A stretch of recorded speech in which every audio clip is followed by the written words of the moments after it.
so everything works. And welcome to this session. So thanks for coming here. We just announced IE8.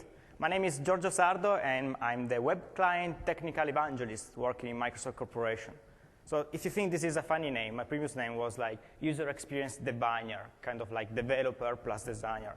And in my past experience, I've been working before Microsoft and in Microsoft a lot with the web technology. So I've been working with ASP.NET, with Ajax, with Silverlight, with mobile. And then, now, I'm here today, and I'm really happy to talk to you about Internet Explorer 8. So I gave you an introduction by myself. Now I want to know something about you. How many of you in this room are developers? How many of you are designers? How many of you are not developers and not designers? OK, great. How many of you have already used IE8? That's great. And how many of you are using Firefox? Gosh, guys, that's the exit. Thanks. See ya. I'm joking. You can say. Well, today we're going to talk about IE8. And the agenda is we don't have an agenda. So I'd like to tell you a story, the story behind this product, and the great job that the IE team did during the last years. So let's start talking about standards.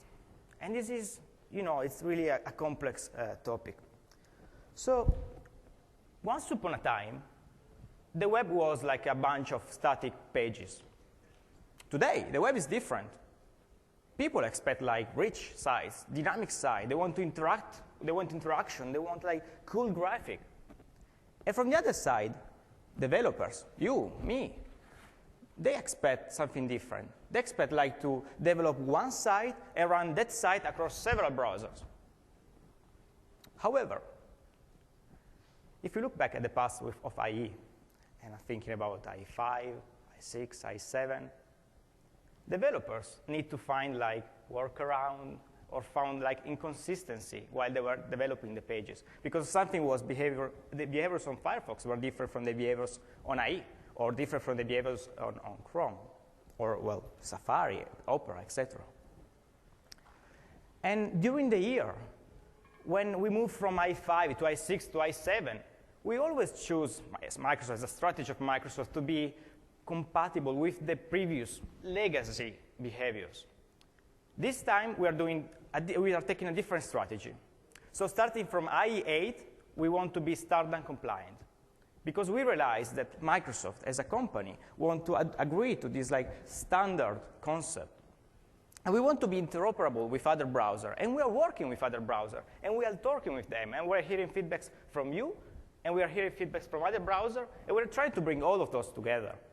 So as Dean announced it today in the keynote, IE8, the main goal of IE8 was to be standard compliant with CSS 2.1. And that's not the whole story, right? We made a lot of improvements with the DOM model. And at the same time, we are compliant with HTML 4.01. And we passed the ACID2 test. You see, like last year, Chris demoing that IE8 is finally passing the ACID2 test. Is that the whole story? Is it just about passing ACID2? Well, passing ACID2 is interesting, right?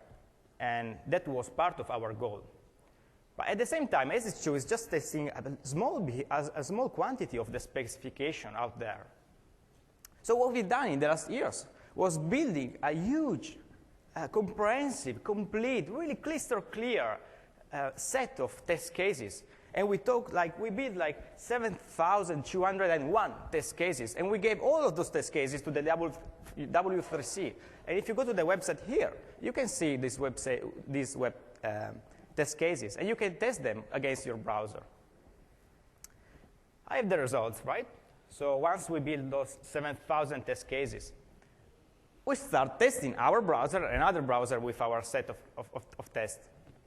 And this is what we found out. On the left, on the vertical axis, you see like the percentage of test cases passes. On the bottom, you can see instead like the different browsers. Let's start with IE7. So we are in Las Vegas. Somebody want to bet on the results? What do you think about IE7? How much is going to reach? 65, 75, 70%. and you're almost there. So this is our old story. We know that i7 wasn't fully standard compliant. What about i8 compatibility mode? And by compatibility mode, I mean that rendering engine that we built inside i8 that exactly matched the previous engine. So no surprise here, it's still the same. But what about i8? So this is the real i8, and this is the rendering engine that we're using by default. And this rendering engine with i8 is 100% standard compliant with the CSS 2.1 specification out there in the W3C. What do you think about this? And now, it's interesting, right, to compare us with other browsers. We all do. So if you look at Firefox, for example, Firefox reach about like 90% of those cases. Opera is like 87. Safari, 86. Chrome, again, about 86. Safari 4, we just had the time to do this, to test those test cases with Safari 4, and the result is, yeah, more or less the same. So what is the meaning of these lies? Well, I think there are two concepts here. The first one is that if you look at i7 and i8, we made a huge improvements, and that's a huge step ahead for us. And this is where we committed 2 years ago, and this is where we are delivering today. And we keep delivering on this standard in the future. From the other side, well, standards are complex. The definition itself of standard is complex. And it's difficult to decide whether it's the browser that defines the standard, or it's the user that defines the standard, or it's the W3C that approved the recommendation. So sometime, probably, we will be ahead. Sometime, other browsers will be catching up on us. It's really a thing that keeps evolving. And in all this, we need your support, and we are working with the other browser to bring interoperability between browsers. Ultimately, our last goal is your user experience. So what does a test case look like? And I asked this question to myself. I thought, like, oh, it must be a bunch of C++ code or something really strange. And I want to give you a demo here. So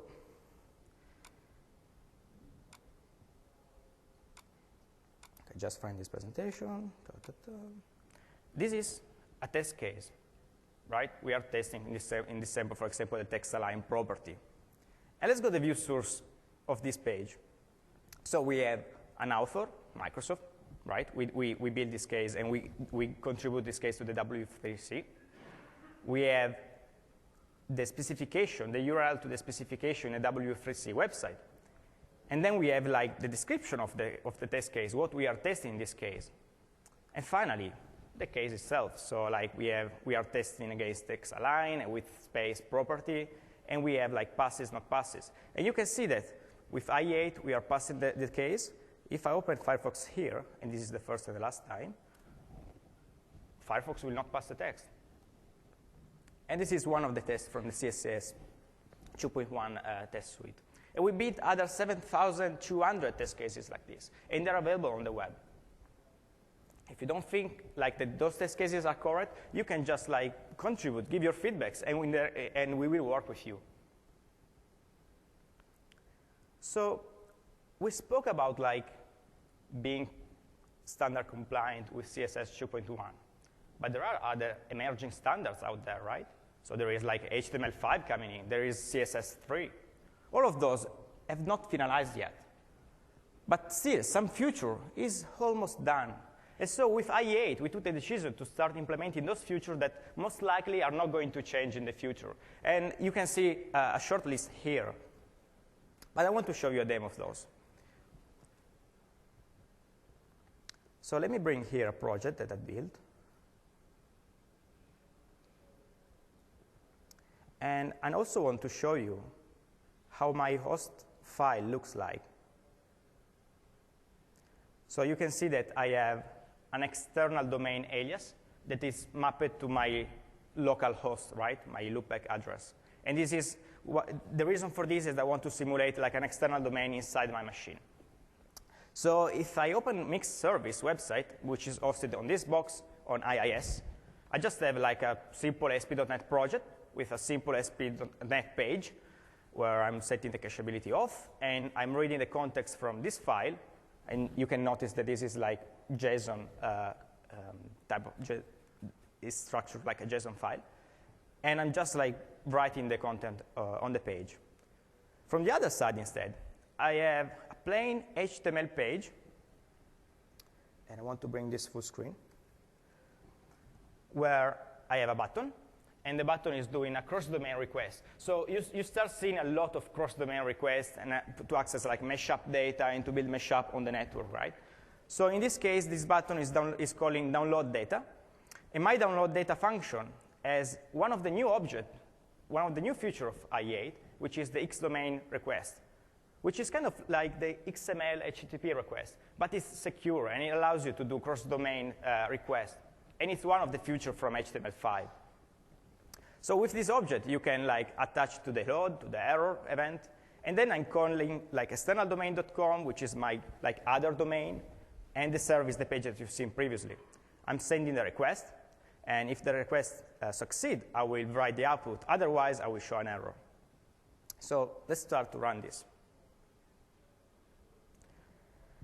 I run my cross-domain request, and I get an error. Why? Well, by default, servers will not allow you to do cross-domain requests on their server. So they need to enable you to access their data. How can they do them? Well, the protocol, the specifications say that they can add access control HTTP header. And appending this header to the response of the request, you can be allowed to access the data. So if I refresh here, and I do my request, this time I will get back the results, which is not really nice, right? I mean, we can do better with this. So let me close this project, and let's go back to the previous page. Another new features in IE8 is the JSON support, integrated JSON support. So what I can do here is like taking the JSON object and parse the response that I received. And by the way, this JSON object is not like an external library. I'm not importing any JavaScript here. This is part of the core of IE8. So if you run this demo again, and I run my cross-domain request, everything works, but I don't see anything. How can I visualize what's happening behind on the client side? I can, pressing F12, I can bring on the developer tools, which are like integrated tools in the box. You don't need to install plugins, add-ons. They are already there. And you have like a built-in script debugger where you can go there, you can set a breakpoint like you did in Visual Studio, like you do in Visual Studio every day. And you can start debugging from Internet Explorer. So if I press the button and I press F10, obviously you have again like the watch variables, and you can see the content of your, like what's happening on client side, and you can see that we are passing the response using JSON, which I think I really love this feature. I mean, you have a debugger on the client. You can virtually debug any website in the world. You don't need to be like the owner of the website and the code. You can just like go to Microsoft.com, see our JavaScript, and start debugging it if you're interested. And if you do, please send me an email. We might have some issues sometime. So now we have a typed version of our data in memory. And I want to show this data, right? And I want to do this using one of the new features that of Microsoft ASP.NET Ajax. In particular, it's called client templating, where I define a template. So this is going to be the template for my data, where I have a title and an abstract. And then I'm going to create, like bind my data to the template using a data view. And finally, I need to import like a couple of JavaScript files that contains all the Ajax stuff, plus some CSS. So let's run this demo again. This is the template. And if I run my demo, I will use the template, and I will use the template to visualize my list of data, which is obviously a really nice. I try to have this on the Visit Mix website, but they say, no, we don't like it. I don't know why. So I try to make it better, right? And you can see that like there is an overlap here on the right border. Why is that? Well, this is interesting. You can see here that I have like an outer. I have a div with a class set to outer, and then I have another embedded div with the class set to inner. And if you look at the CSS for this, the outer will have like a fixed size to 700, and the width of the inner one will be 100. So why should I still see like my overlap on the right? Well, this is because the box sizing property by default is set to content. So the full size of the div of the inner div will be like 100% plus the border plus the margin. So in this case, I have like 6 pixels of border. So it will be bigger than my outer div. How can I fix this? Well, the easy solution is just to modify the CSS. But I want to show you another interesting feature of, in IE8, which are the CSS selectors. And using the CSS selector, you can select any element in your page, like by class, by div, by property, by hierarchy. It's really a rich selector, and it's way faster than anything you can have, you could have previously. It's like 50% faster than navigating through the tree. And in this case, for example, I'm looking for all the elements with the inner class, and I'm changing the box sizing property to be border box.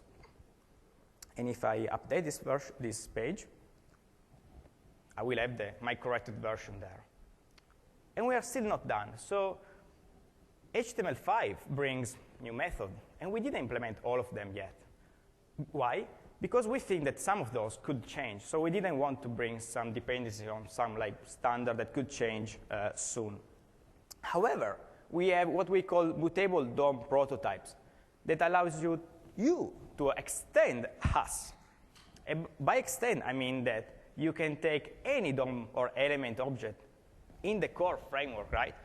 You can take the prototype, and you can override like a method, or you can override the properties, and you can build your layer of logic on top of any HTML element. So what I'm doing here, for example, I'm taking the prototype of the HTML document and the prototype of element, any element, and I'm adding to this prototype a new class called getElementByClassName. And then I define my class here. And basically, it's kind of like really similar to query selector. It's just like a small set of the results of query selector. And if I want to use it, I can just comment this, and I will write elements equal document dot get elements by class name. And the syntax is slightly different, so I just write inner. I run the demo, and the result is an error. So I think I misspelled something here.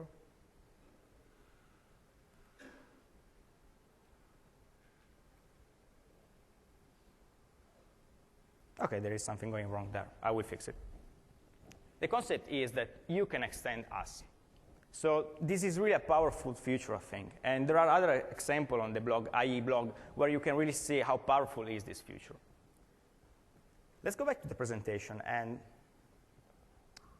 we said we are Stardust compliant. We said we have a brand new rendering engine. So what is going to happen to the previous website? Are we going to break the web? Well, obviously, we are aware that there are like millions of applications designed for IE7. And at the same time, if you look at the past, and like any browser, right? Every time like they ship a new version of the browser with a new rendering engine, and that rendering engine is going to just like override the previous implementation. Starting from IE8 instead, we've done something smarter. So inside IE8, you have like 3 different rendering engines. You have the IE7 compatibility rendering engine that will render your website as IE7 did before. You have your IE8 standard compliant rendering engine, and this is the default engine that we are using. And then you have like the i6 quirks for really old website.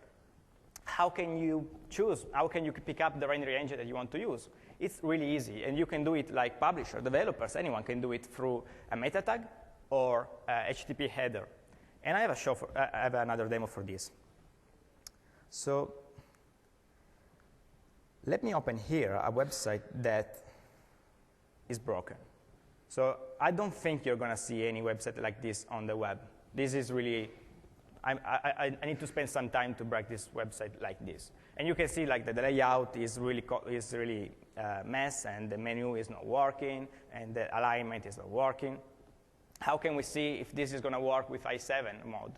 So if you press F12 again, another feature of the developer toolbars is that you can, on the client side, you can see how this website will render on i7 or i6. So if I switch here to Internet Explorer 7 standard, you can see that on i7, this website will render correctly. And this is fine, right? Because this website has been designed for i7. So how can a developer or a publisher update this website? And if you go back to the code of this page, you can do it by adding just one meta tag. And it's the XUA compatible meta tag, where you specify the version of the rendering engine that you want to use. In this case, for example, I'm setting IE equal emulate i7. So if I run again the page, you will see that it will not start with the i8 rendering engine by default. You already have like the i7. And the user experience of your user will be perfect. But then, like this is one page, right?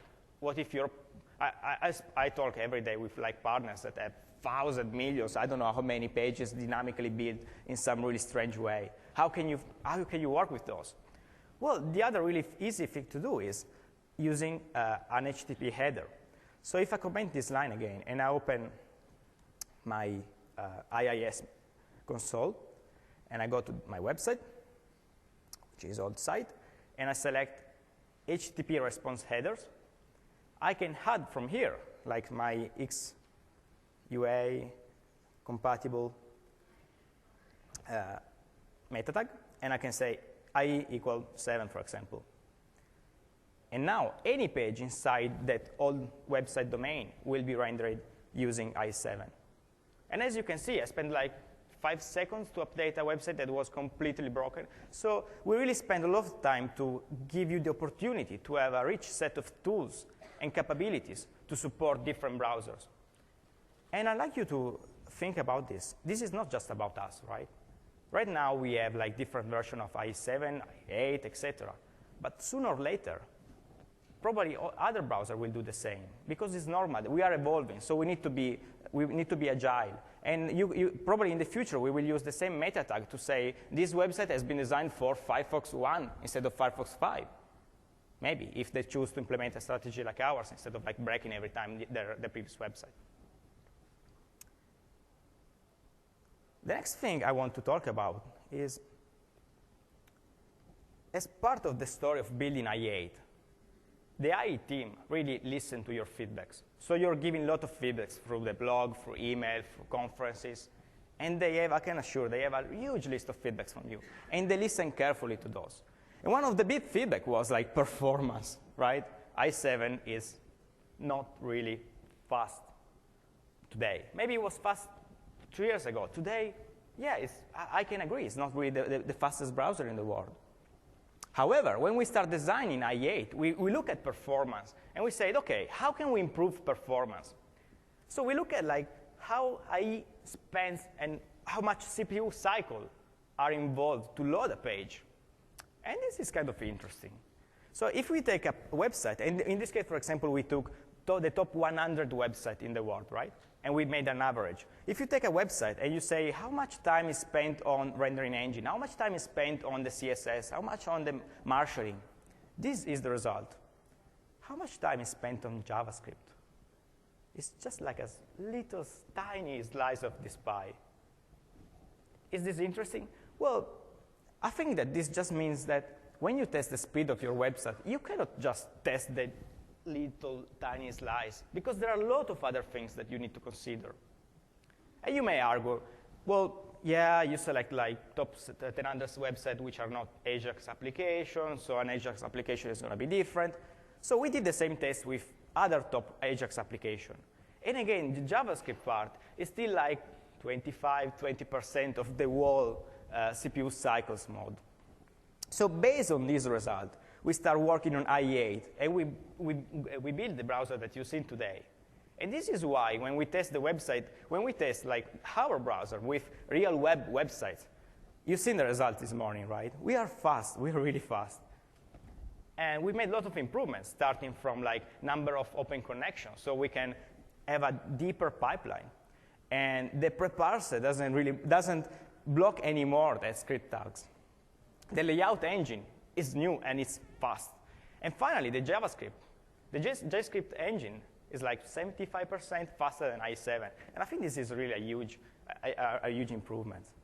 So tomorrow, we will have a session about performance, where we're going to specifically give you some feedback, some tips and tricks to make your website faster, not just on IE, on the web. And John is going to deliver a great session, so go to his session tomorrow.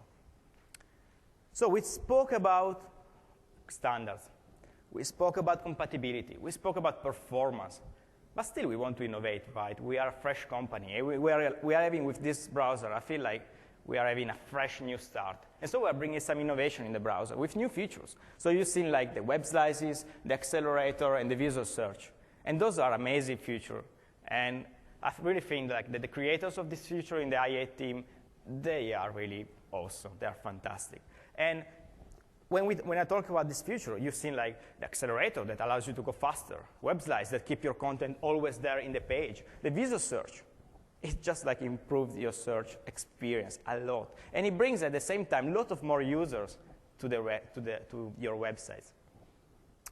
And by the way, as we start talking about standards, those features are not something like that only IE can have. Those features are based on open standards. Sometimes the open standard was already there, and we just took it and we implemented the feature listening and using that open standard. In other cases, instead, we contributed. So we created some specification, and it's part of the standard. So any other browser can use it. And I think they will. So in the next demo, I want to really start developing some feature. And I want you to realize how easy, difficult, fast, long it is to build a feature. So I always I love Visual Studio. I spend my life in Visual Studio. And I always like to say, let's start from scratch. So I'm going to start a new project here. I'm going to build a new website. You can take the time if you want to see. Sure. I will. You can take the time to see how long it takes to build a feature, right? So I'm creating just like a normal ASP.NET website. And I want to start with web slices. What are web slices? Web slices are those on the top, where you can have, for example, dig, and you have like the top 10 digs at the moment, or you can have the Dow Jones Industrial. It's not working. We have the weather in Las Vegas, and you can see, since you're staying here during all the day, we can see if it's sunny or not outside. I use this like in the office. In Redmond, like we work in small cubicles, and I enter in the morning, and then like until the evening, I don't know if it's raining, snowing, there is a storm. So sometimes it's useful to use this. And then, for example, you've seen the One Riot web slice, right, where you can do like a search. Everybody search Britney, so I will search something different, Metallica. And you can really have like all what's happening right now about Metallica, and you can browse there and you can play the video or whatever. So let's start building one. I have my page here, and I want to write some content. So for example, I'm going to write Giorgio's diary. Let's say that I want to share my diary with you. So if I preview this page, yeah, it's awesome. This is my diary. So it's just like a normal page, right? And I want to make a website out of this page. What I need to do, if I start from the div, I need to give an ID, for example, Giorgio Slice. I need to specify a CSS class. So class equals hSlice. And then I need to specify an entry title. So if I take the h1 tag and I add class equal entry title. That's it. If I refresh the page, I already have here my slice, and I can subscribe to it. And I can add it to my favorites bar. 15 seconds, 10 seconds, and I have there my slice. OK, this slice doesn't really look nice, right? Let's try to build like a preview of the slice. Let's try to do something more interesting. So let me delete this.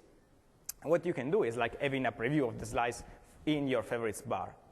In order to do this, we can add another div with this is the life of Giorgio, now he is presenting, blah, blah, blah, etc.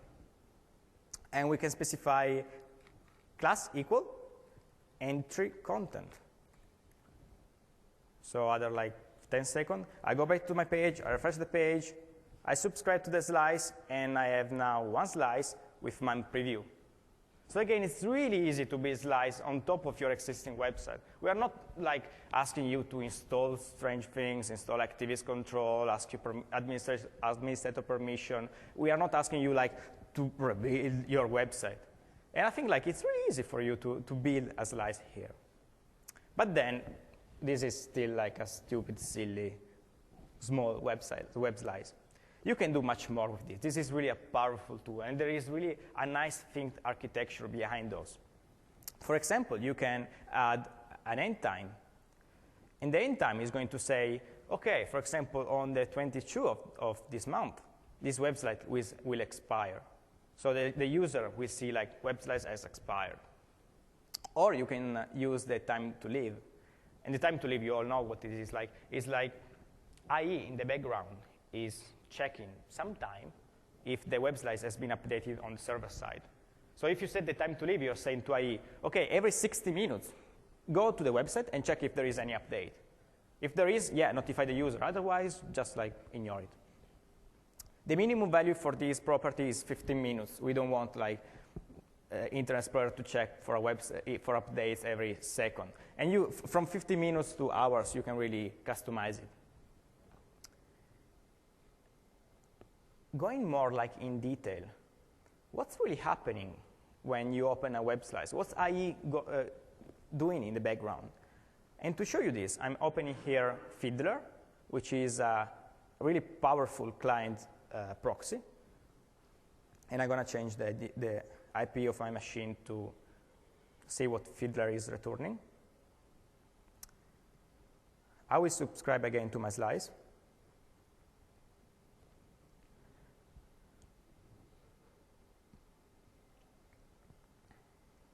And then I want to open my slice and do an update. So this is what Internet Explorer is doing in the background when you check for updates. So if I refresh my slice, you will see that Internet Explorer will do in the background a normal HTTP call to the original page, the one where you discover the slice, and it will check if there is any update. What does this mean? It means that if you have like a really heavy page where you have a lot of content, well, Internet Explorer is going to download the whole page and then just check a small part of it. So in order to avoid like too much consume of the bandwidth, there is like, we created what we call the alternative update source, which allows you to set an alternative source to get updates. How can you use it? Well, let's go back to my website, and let's add here another page. And in this page, I'm going to create like my update source, which is, again, same exactly format of the slice that you had before, but with new content. Notice here like new title, and this is updated content. How can I bind the two together? So if I go to default, I can add here, for example, an A URL with rel equals to feed URL, and href equals to my default QSPix, and then the name of the slice, Giorgio slice. So this time, if I refresh the page again, and I delete my previous one, and I subscribe to the slice, I clear the Fiddler cache,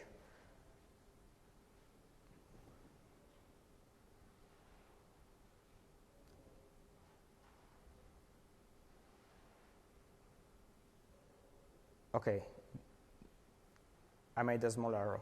This needs to go inside the slice, okay? So if I subscribe again to the slice,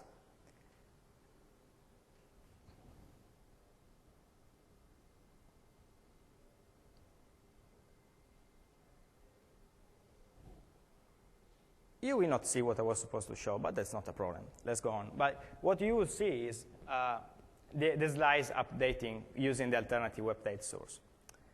How does it work? Let's go more in detail about this. How does it really work? Well, we're still using the RSS feed engine. So our page is like part of like it's like the first item on RSS feed. And for security reason, we need to strip out like any JavaScript content or Flash or Silverlight content from the page. However, we want to give you the possibility to build like to use Flash or of Silverlight inside the preview of the slice, as for example one Riot did. How can you do this? Using another feature which is called like the alternative display source. And to show you this, I'm going to open another project. I have a lot of projects today. Mix web slice, and I go to the Mix website. And you might have noticed that the Mix website has a slice inside of it. So you can subscribe here to the news, right? And if I click on the news, I will subscribe to them. And then I have my preview here, which is Silverlight. And instead of this, I can get like the feed of news, I can get a video, and I can get the tweets. So it's really, I can see probably what people is twittering right now. So I launch a magic coincidence. Well, you decide. How did they build this? Let's go to see the source code of this page. And again, I'm opening the developer toolbar. What I can do with the developer toolbar is like selecting an element of the page. So I can see all the elements here, and I can select, for example, this outer box. And I can see like the implementation that I just showed. What's different here is that like there is a property, there is a link, sorry, called, here it is, with the rel entry content that is pointing to another page, mix slice view. And this page happens to be on my machine. Well, just for this demo, I'm not using my machine as a server yet. And it's just like any normal page. It can be anything. And in this case, I'm hosting a Silverlight control. And the Silverlight control inside has like a tweets view that is using like is doing a search on Twitter to see if like what people is twittering about on Mix. And on my page instead, like I'm using another feed, which is coming from the visit Mix, which include all the news about Mix. And then I'm meshing together different kind of data. So you can see really, you can really create and be creative here. You can really mesh together a lot of different technology, a lot of different feeds, source of information. And what about like updates on the Silverlight content? So it's easy to get updates on the HTML, but how can you know if the Silverlight content has changed? So we allow you to have like both an alternative update source and at the same time an alternative display source. And I want to show you here a sample from Cindy. Cindy is a designer, and she did a web slice for her Flickr badge. So we can see here like her website, right? And we can subscribe here to this web slice, where if I subscribe here, I will have my slice. You will see that the content updates, and you will see the content. The interesting thing here is that, again, I can use the developer tool to spy on any website. And I can see, like, for example, let's bring the code here. I can see like how she implemented this feature. So we have like an entry title.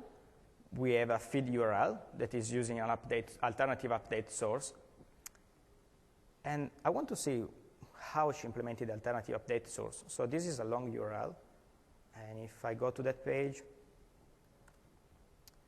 the alternative update source is including not any information about the Flickr badge. It's just including like the last time each picture in the badge has changed. And this is going to trigger IE. So IE is gonna match this one with the previous version that it has on its cache. And if there is an update, it will give the update to the user. And at the bottom of the alternative update source, she has like the link to the alternative display source. So you can use both those scenarios at the same time. And this really allows you to create rich, complex web slices. And you've seen today like some of those, and you will see more in the future. And we will see like some email web slides. We will see really a lot of web slides. And this is one of the future. Let's move to another one, right? And I want to talk to you now about accelerators. Accelerators allows you to like jump quickly to another website or to consume really quickly another service on another website. again, I will start a new project. File, new website. And I will call this 21. I think I already started, like, created 21 projects before, 20 projects, so let's try with 21. Yep.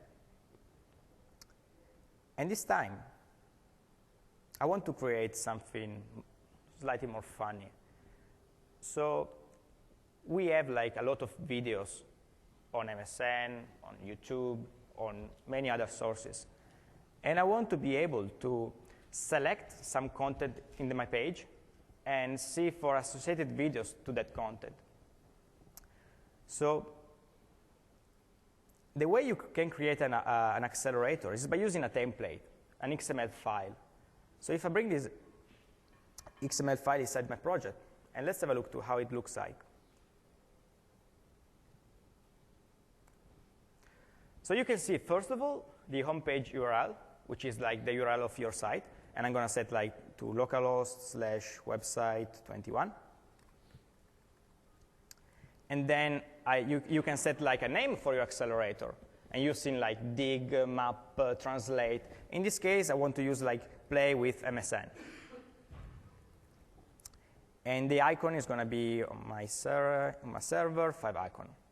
And then you see here activity. What is an activity? An activity is like a way to group those different accelerators. So you can have like search, you can have like map, you can have translate, you can have really a lot of different activities.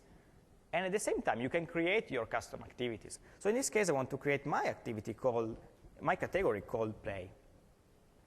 And then there is the action. And as you can see from this template, and this is available on the MSDN website, and I will give you a link to it later, there are like different kind of activity action. It could be selection, document, or link. What's the difference between those? So let's open, for example, just one random website, right? Microsoft.com.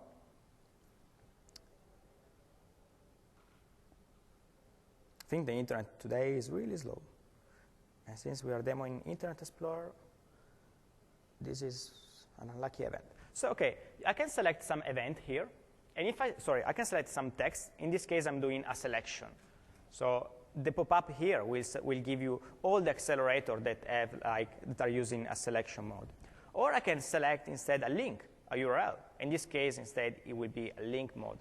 Or I can click on any point of the page, and I will still have my accelerator there. And those are page level, document level accelerator. So in this case, I want to be like a selection. So I want to select some text and then doing something else. So I delete the rest. And inside the selection, you can see the execute element. And the execute element is going to send the user to your site. In this case, for example, I'm sending the user to default SPX, and I'm sending as parameter of my query string the selection of that the user did on the page. So on my default page, I can just, for example, do response.write request.query string, and then take my selection.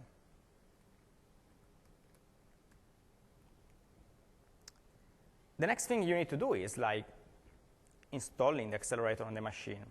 And the way to do this is I have here another page where you call window.external.add-service, and you give the name of your accelerator as a parameter. So if I run now my install page in the browser, and I install my accelerator, I will see I can set it as default accelerator for the category play. And then let me add here some tests. And if I select test, for example, and I click on my accelerator, the accelerator will bring that selection to my site, and I will do the response write of the text, which is obviously not interesting. But from your side, you can take that selection and do whatever you want with that selection. So also, you can do a preview. For example, you can see here that in the translate accelerator, you have a preview of the action there in place. How can you build something to fit inside that? So let me create here another page, and let's call it preview.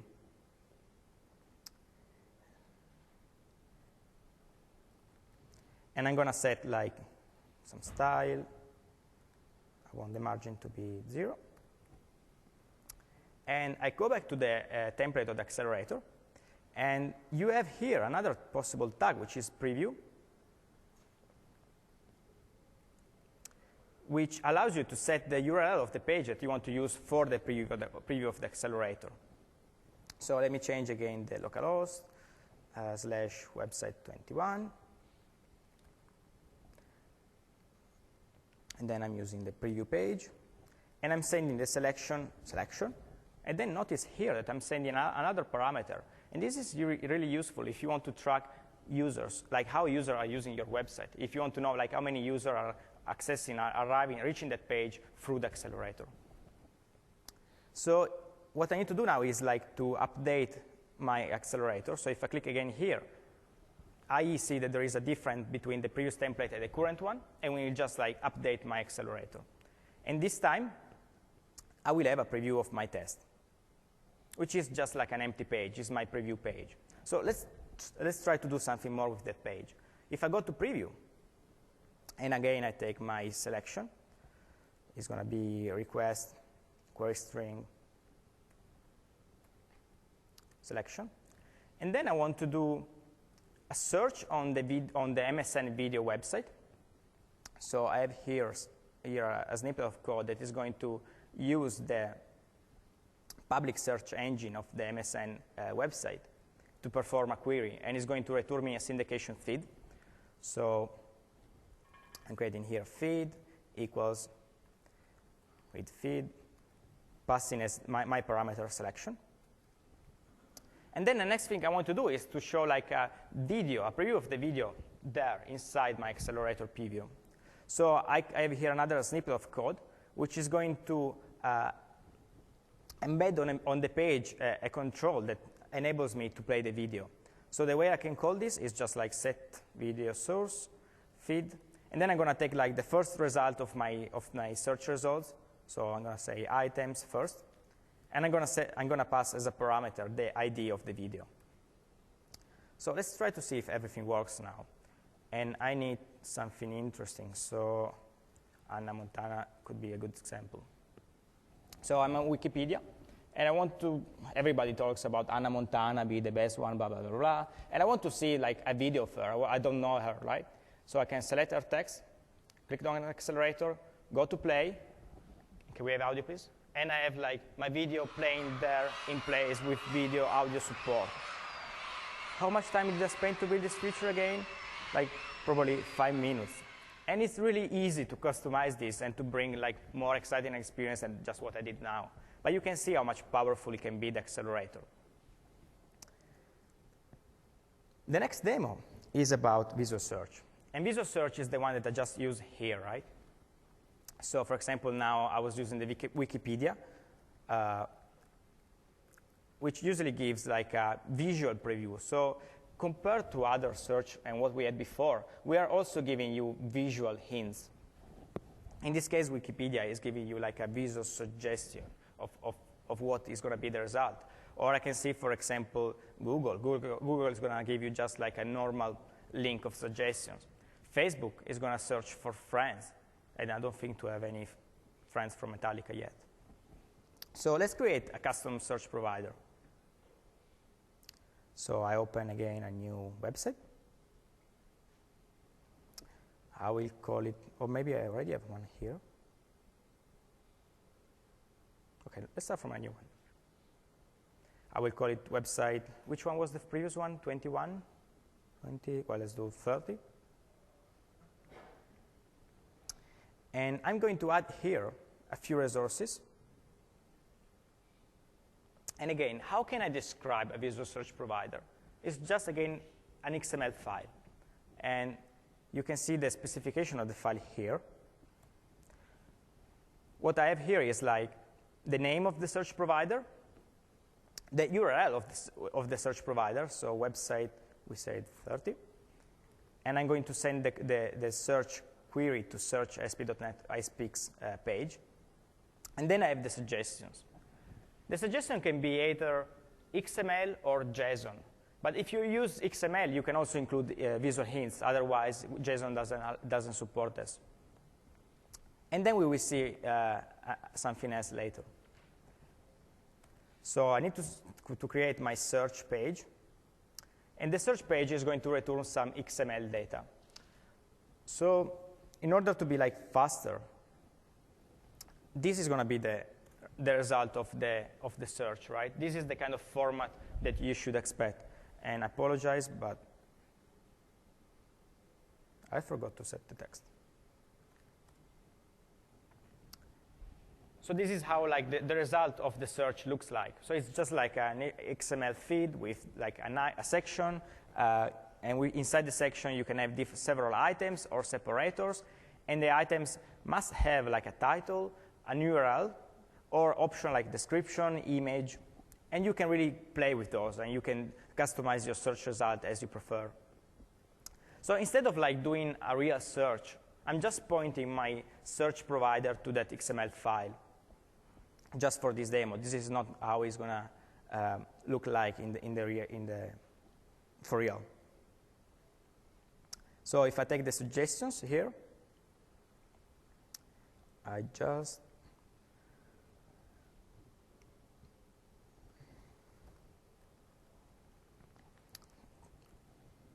write here the address of my XML file.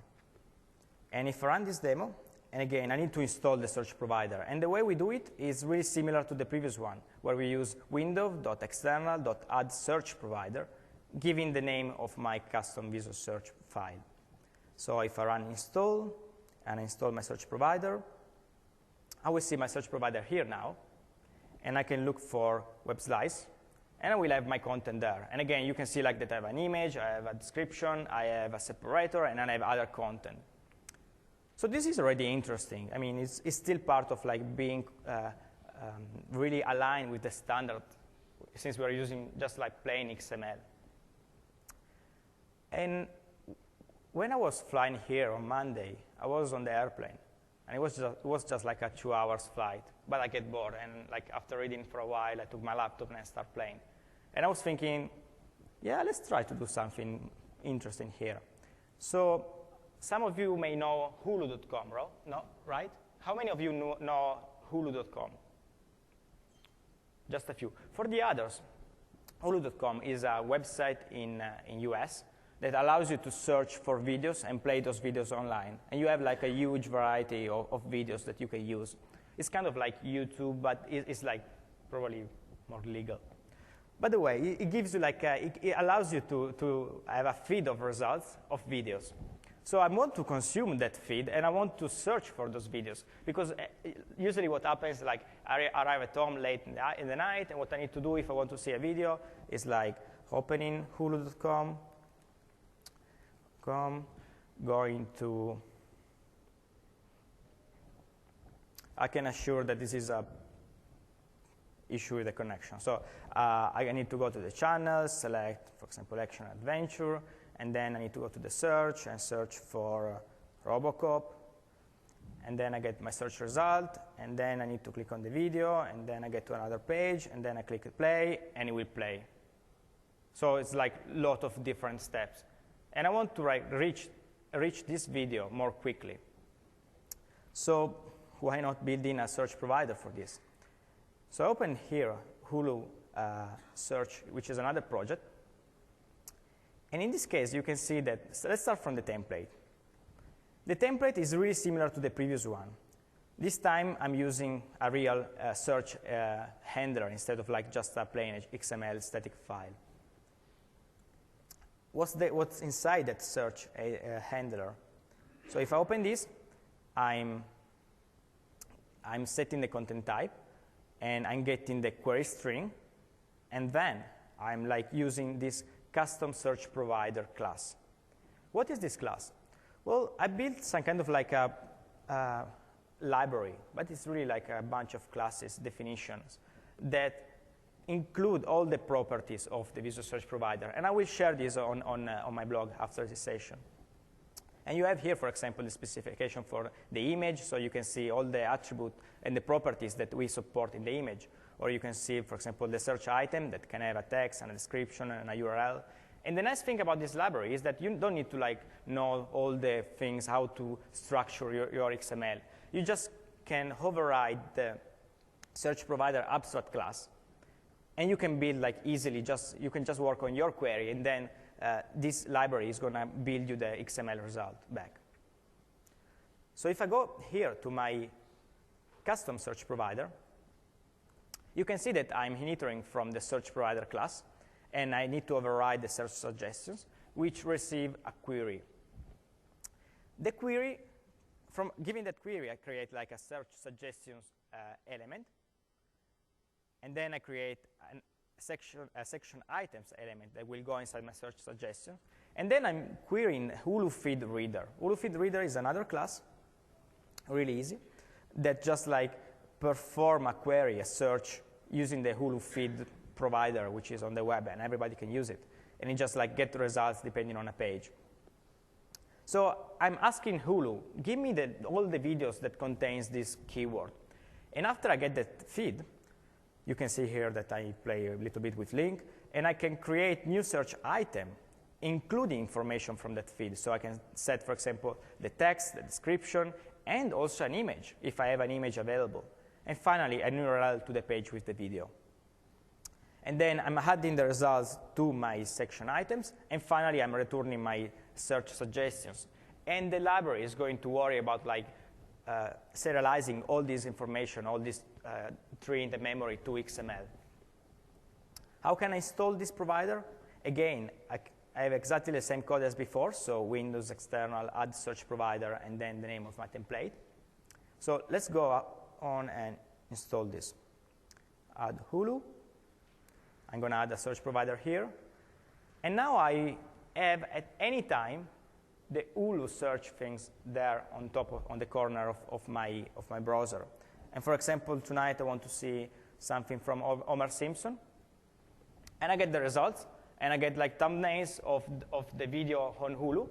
And as soon as I click on one of the results, let's see, I want to see this episode, I will be redirected straight to the page with the video, and the video will start playing. So like with one click, you're doing a lot of different operations. And for like people that are using Hulu every day, I think this could be interesting. You want to see an episode of The Simpsons now? Think we have, yeah, we have some time. No, okay, not this time.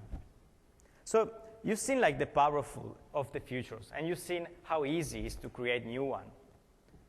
And I'm going to tell you, I built like the last one really on the airplane. It could take like half an hour, and then I spent other 5 minutes to hook up to the real feed from Hulu.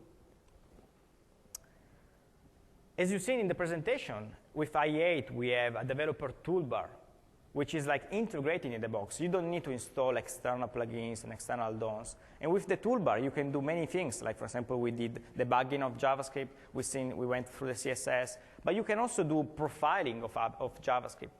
Or you can, for example, change dynamically the layout and see how it would render. You can go to any property and say, I want this width to be different. I want the layout of this page to be different.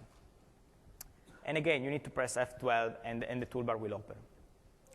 So we spoke about standards, compatibility, new features, and I'm missing still performance, and I'm missing still a big part, security. I'll be really honest. I feel secure with IE, and this is my opinion. I don't know what you think, but when I think about all the features that we have in IE8, I feel really secure, maybe too much secure. Let's look to like the number of features that we implemented. We are really covering a lot of different security dangerous scenarios. So for example, we are the only browser to support clickjacking attack prevention. Or we have like the anti-phishing protection. Or we have like protected mode. So we have really a lot of features. And Eric, later today, is going to give you a session about security. And he's going to give you like some tips to enable security on your website and to allow you to be more secure on the web. So the last thing I would like to share with you is where you can get the resources, where you can get more information. If you go to blogs.msdn.com/IE, that is the blog where the whole IE team is blogging. I'm pretty sure that most of you already know that. But like the IE team is really giving a great contribution there. And you can see really some really interesting article on that blog. And yet, that is usually like one of our main sources for feedback. So if you have any feedback, just go there and write your feedbacks. And then how about like technical content?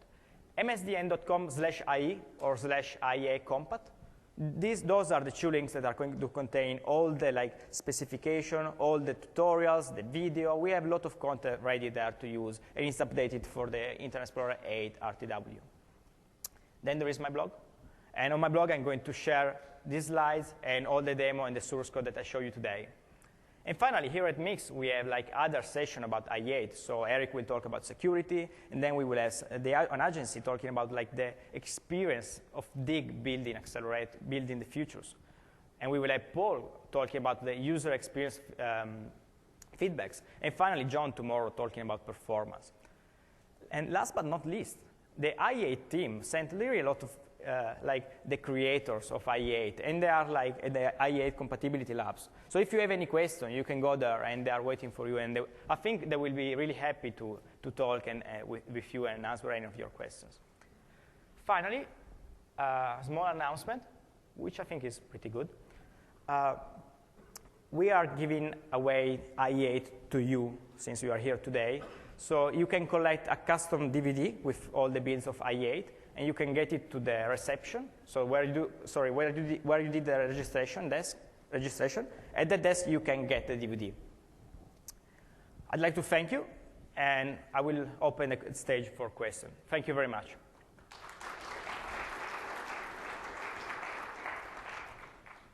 And please, before leaving the room, if you have any feedbacks, just feel free to use the feedback modules, and that's something that I'm really looking forward to read to. Yes, please. You think you can use the microphone? You don't want? Okay. Myself and some other coworkers have had trouble with IE freezing up, and there seems to be more on developer machines with Visual Studio, and it just freezes up like 2 or 3 times a day. Okay, so the question is, my IE is freezing up. I've been using IE8 since for probably the first beta 1. And during this process, you know, it was a beta first, beta 1, then we went to the beta 2, and then we went to the release candidate. And we made a lot of improvements, and we fixed a lot of bugs during this process. I'll tell you, today, you've seen today that I use IE. It was like perfect, it was fast, it was secure. With the beta 1, I could not say the same. With the beta 1, we had some issue. And again, we brought some of those issues with the beta 2. But during this period, we really fixed a lot of bugs. So if your browser is freezing, there might be something, maybe an add-on on your machine or something else that is interfering with the browser. I'll tell you something. Over there in Corp, I receive a lot of calls. And often, like, somebody tell me, like, oh, yeah, this IE generated this really strange error, et cetera, et cetera.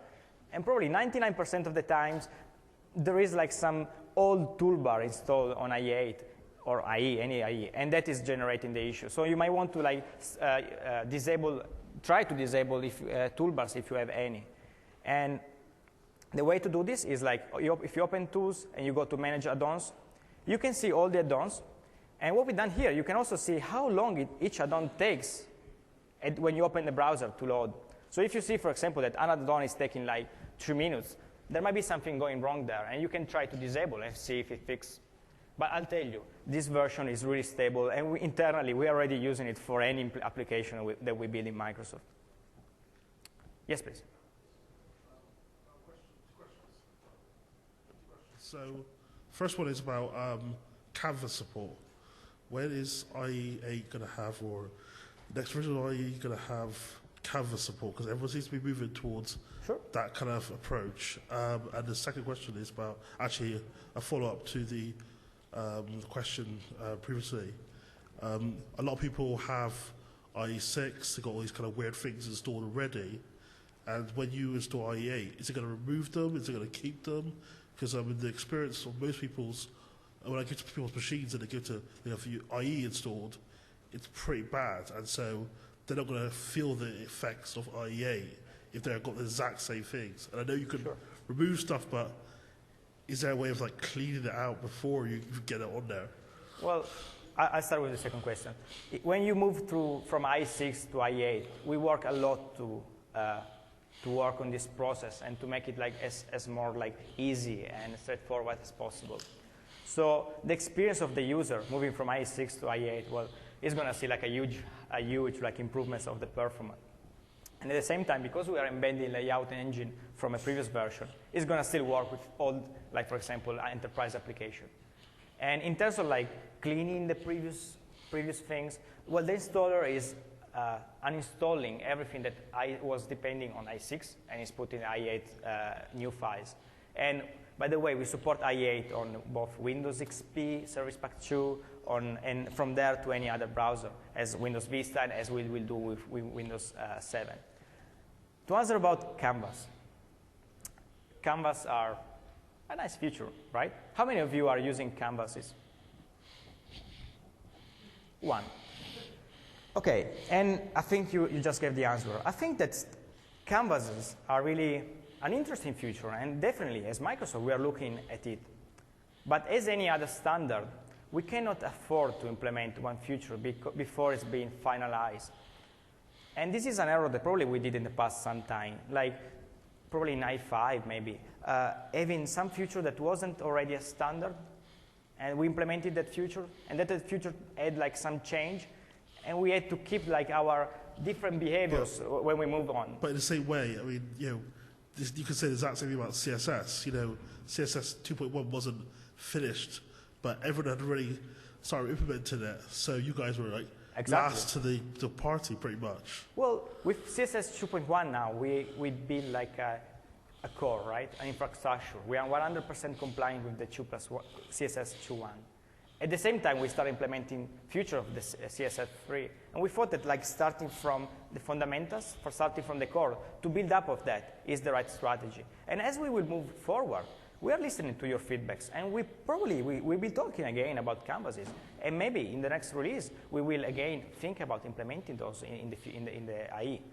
I'll tell you, right now, we will start collecting your feedbacks for the next future. So if this is something that the community wants, and this is something where all the other browsers are aligned, for sure we will have it in the next future. But right now, as you've seen, it's interesting, and we see the interest, and we think that it's interesting. But at the same time, we don't think this is the right time to come in with that feature. Yes, please.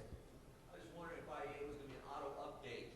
Yes. So we are going to have IA shipped through Windows Update. You can see there is a post on the blog of the IE team where they say exactly what is going to be the strategy, when we're going to start to do the Windows Update, and we will keep posting on the IE blog for updates on this. But definitely we will push i8 there because it's ready, it's a great product, and we believe that all the i6 and i7 users should upgrade to it. Yes?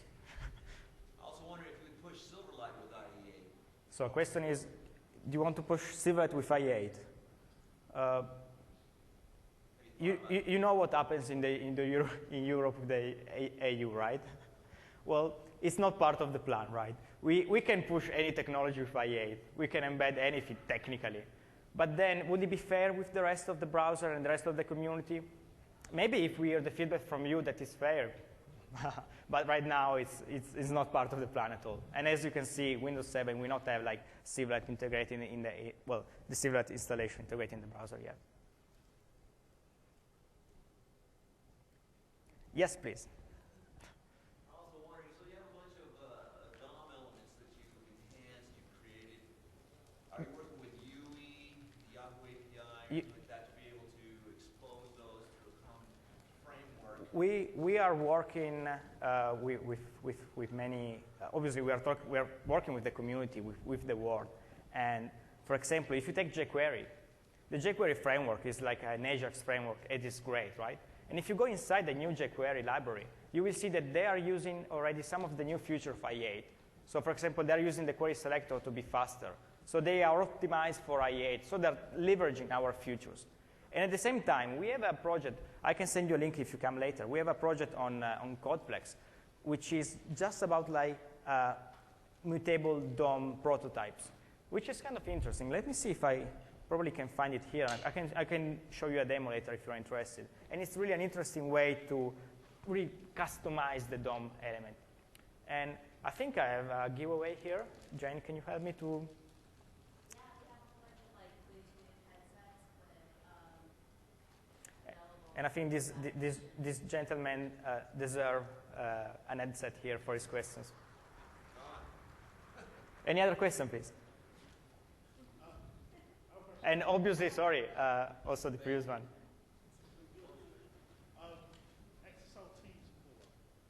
XSLT. Has there been enhancements to that? We saw the DOM stuff and the JSON stuff, but is there anything new or anything to that? It seems a bit kind of broken in the world there. Sorry, I didn't get the last part of the question. It kind of seems to be broken a little bit in IE7. It didn't have the kind of later enhancements with XSLT 1.1. Well, with the issue before we had like a JSON, for example, let's take the JSON object as a sample. The issue we had before was like, if you start using external libraries to stringify or to parse your JSON, you expose yourself, your site, or the user to security issues. As soon as we integrate those features in the browser, we can like work on those. So the JSON element, the JSON object that you see there is secure. So you don't need to take care of that part. And as we are moving forward, we are really looking forward to implement features from the HTML5 specification or CSS3, and everything we can do to enhance your experience as a developer, to allow you to build like more quickly application without the need of thinking like security and many other issues. That's our goal, and that's definitely where we're going to go. And I think you deserve a Bluetooth headset here. Yes, please. So there are plans to support HTML5. What about XHTML? This is again one of the other. Well, how many people? This is just really a great question, and this is another of the features that we are talking about. And as soon as we will see like, as soon as all the other browser and the community will be ready to have it, we will start supporting it. I'll tell you, when we build like IE8, we speak with other browsers. We speak with Firefox, with Chrome, with Safari, and we try to really, how can I say, like solve any ambiguities or try to work together for the developer community. So yeah, probably in the future there might be the opportunity to have it. Jane, please. Thanks. Yes, please. So I found usually when I viewed the source in IE7, it was just kind of a mash of code. Like there were no real, no real syntax with the code. Like it would be a big block of code, no spaces, no tabs. Sure. No highlighted tags. I'll show you. Let me bring up a website, and we can see right now how it looks like. Well, so the question is like, if you go to the source code of this page, it will be messy. Right. So if you open this page with view source, what you are seeing here could be messy, right? Because this is the implementation that MSN gave us. It is giving you. And the reason it's like this is because they want to compress the space. They want to like be more agile with the network. However, if you open the developer toolbar, you will see here that like all the code goes in a tree, so you can really have a really ordered hierarchy of all your elements. And the other nice thing that you can do here, for example, is selecting. Let me select, for example, this div. You want to see like a nice representation of that div. So if you go here, you can like get the HTML only for that piece of code. So it's going to take all the CSS class that applies to that piece of HTML, and you're going to see here like everything in order and everything clear, and you can start editing and working on this. So it depends on the way you access the information. But we have this tool now. Before we just had like Notepad support. This is really a rich support and allows you really to export from any page the specific content that you want. Yes, please. On the toolbar, I noticed the developer bar, I noticed that you can switch the browser mode to a cat mode, standards mode, or IE7 mode. Is that a real, true IE7 mode that doesn't have the few slight differences between cat modes? So the question is, you can see here that there is like Quirks mode, i7 mode, and i8 standards mode. What's the reality? What's happening behind that mode? And as I said before, we have like the i8 file assembly, right? And inside this file, we have 3 different engines. And depending on that mode that you select, you're going to switch to different engines. Now, I'm getting to the answer. How close is like the i7 compatibility engine to i7? Well, I could say 99.9%. Well, when we built it, we really took the previous one, and we just like ported to the i8. Obviously, we had to do some, how can I say, we had to work on that, obviously, because the architecture of the browser changed. But we implemented this most of the same behaviors of i7. And in fact, if you remember in the slide where I show like how many test cases different browsers are passing, you can see that with i7 and i8 compatibility mode, which is like the i7 render engine built inside i8, we are more or less the same because we are matching exactly the same behaviors that you had in i7. The ultimate goal, obviously, is to have like the i8 compatibility mode render your site as we did before. So they are mostly the same. You could have some difference when we start talking about ActiveX control. And again, if you go to the blog, IE blog, there is a post that talks exactly about your question and will give you like all the details about the differences between the two. Okay, I think this could be the last question. Thanks.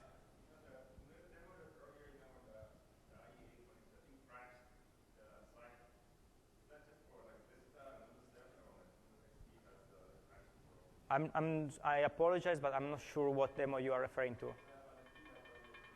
And I guess he demoed like the open page where we were playing a video on one tab. Yeah.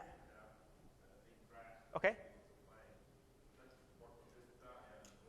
Okay, got your question. So does the crashing support works for everyone, for every operating system? Yes, it does. So it will work on XP, it will work on Vista, and it will work on Windows 7. And you will see in Windows 7 even other features. Well, we're not going to create a lot of new features, but there are even other improvements. But there will be time to talk about those. So I'd like to thank you for your time, and please fill out the feedback form. Thanks.